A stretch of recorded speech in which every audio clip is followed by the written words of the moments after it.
श्री हर के चरणों में नमन।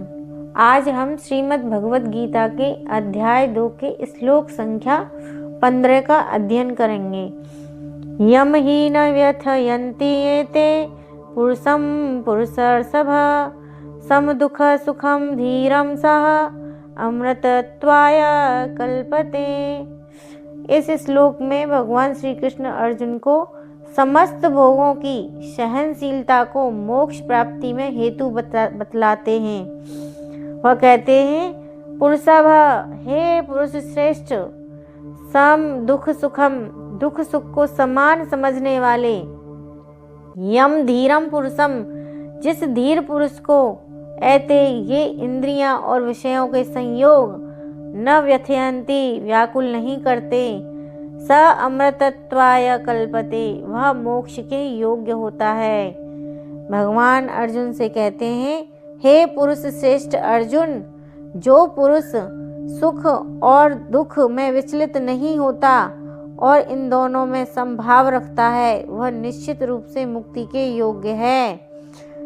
जो व्यक्ति आत्म साक्षात्कार की उच्च अवस्था प्राप्त करने के लिए दृढ़ प्रतिज्ञ है और सुख तथा दुख के प्रहारों को समभाव से सह सकता है, वह निश्चय ही मुक्ति के योग्य है। वर्णाश्रम धर्म में चौथी अवस्था अर्थात संन्यास आश्रम कष्ट साध्य अवस्था है, किंतु जो अपने जीवन को सचमुच पूर्ण समझ बनाना चाहता है, वह समस्त कठिनाइयों के होते हुए भी संन्यास आश्रम ग्रहण करता है।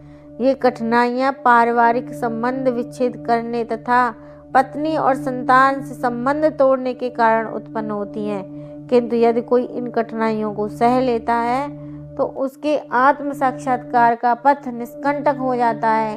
अतः अर्जुन, जो क्षत्रिय धर्म निर्वाह में दृढ़ रहने के लिए कहा जा रहा है, भले ही स्वजनों या अन्य प्रिय व्यक्तियों के साथ युद्ध करना कितना भी दुष्कर क्यों न हो, युद्ध करना चाहिए, क्योंकि यह क्षत्रिय का धर्म है और अपने कर्तव्य पालन में स्थिर बने रहना ही भवबंधन से मुक्ति पाने का यही एकमात्र उपाय है। तो हे अर्जुन, इन सब बातों को छोड़ो और युद्ध करो।